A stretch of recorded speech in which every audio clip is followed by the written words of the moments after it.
Good morning, Miss Michelle. Yes, ma'am. Okay, Miss Michelle, can you tell me about yourself? Yes, ma'am. I am Michelle Vicente Tang. I am 34 years old and I am from Calibo, Aklan. I am a college graduate with a degree of Bachelor of Science in Commerce, major in Computer Management. I am a single mother. That's all, ma'am. And I am a Okay, single mother. okay, good. I have few questions for you to answer. So let's start. Why do you want to work as a maid? I work as a maid because I want to help the finances of our family and I want to support the education of my children and I want to have savings for the future of my children.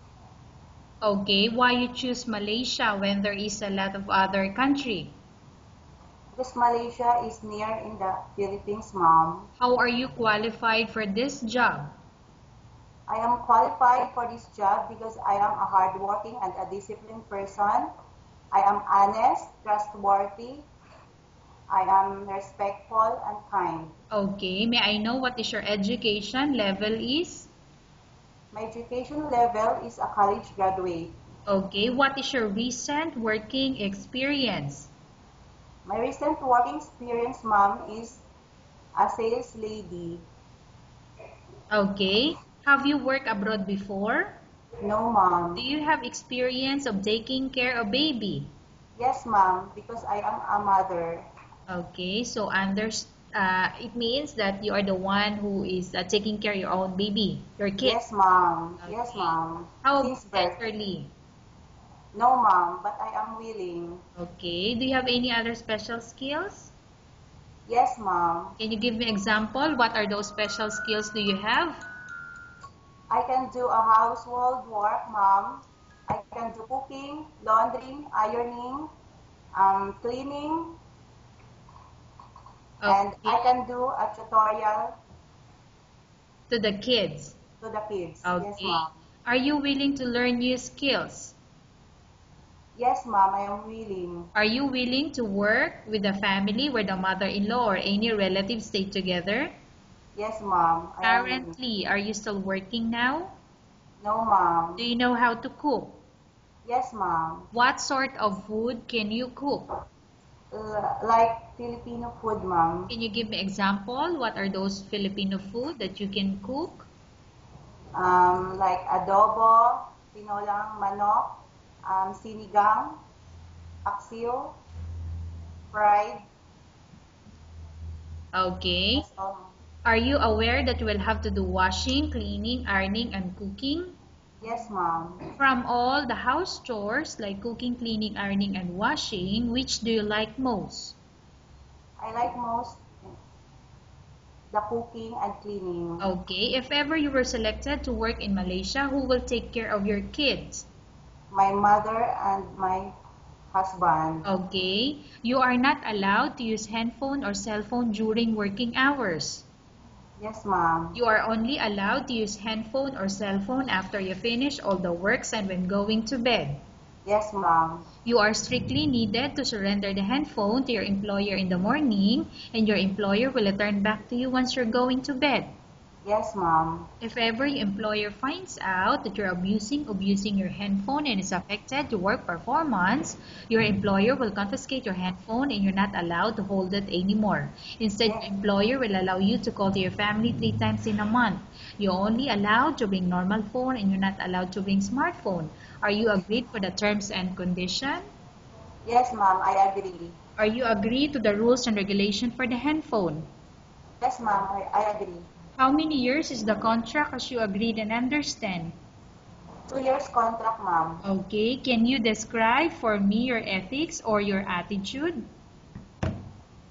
Yes, ma'am. I am a hardworking and disciplined person. I'm Okay. educated, respectful, honest, and trustworthy. Okay, how can you assure to us that you will work hard in Malaysia? What will you do? I will I will follow my obligation. I will do my obligation, my responsibility as a household worker.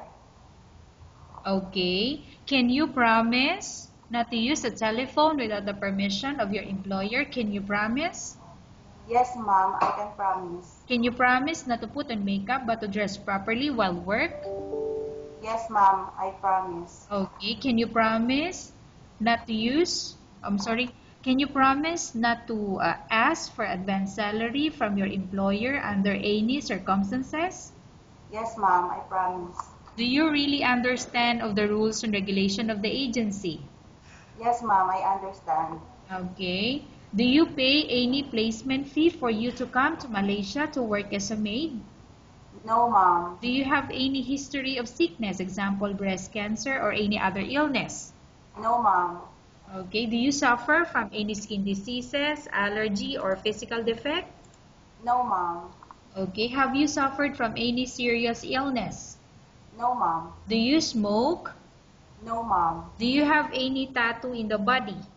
No, ma'am. Okay. Do you take any prohibited drugs before? No, ma'am. Okay. Have you undergone any operation or surgery? No, ma'am. Okay. Are you medically fit? Are you fit to work? Yes, ma'am. Are you in any medication? No, ma'am. Are you allergic with any food? No, ma'am. Okay. Are you prepared to work for the employer of any race? Yes, ma'am. Are you prepared to eat the type of food taken or given by your employer? Yes, Are ma'am. you afraid of being left alone in the house?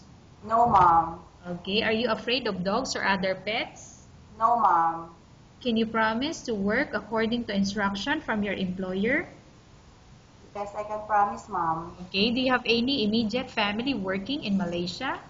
No, ma'am. Okay, Miss Michelle, we have finished our question section. Let's go to case study.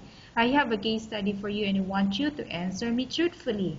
Upon arrival in Malaysia within 6 months, if ever any of your family members pass away, what will you do? Will you continue to work till finish your contract or you will go back? I will continue, ma'am, to work and finish my 2 years contract. Okay, tell us about yourself and why do you want to work in Malaysia as domestic helper? I am Michelle Vitang, and I want to work in Malaysia as a domestic helper so that I can help my family in our finances and I can support the education of my children and to have savings for the future of my children. Okay, Miss Michelle, what do you want to tell to your employer who's watching your video? Ma'am, please choose me because I am a hardworking and a disciplined person, educated, honest, um, respectful, trustworthy, and I assure you that you won't regret for choosing me because I will do my best as I can. That's all, ma'am. Okay, thank you very much, Miss Michelle. We will update your agency if there's any selection made to the employer. Okay, ma'am.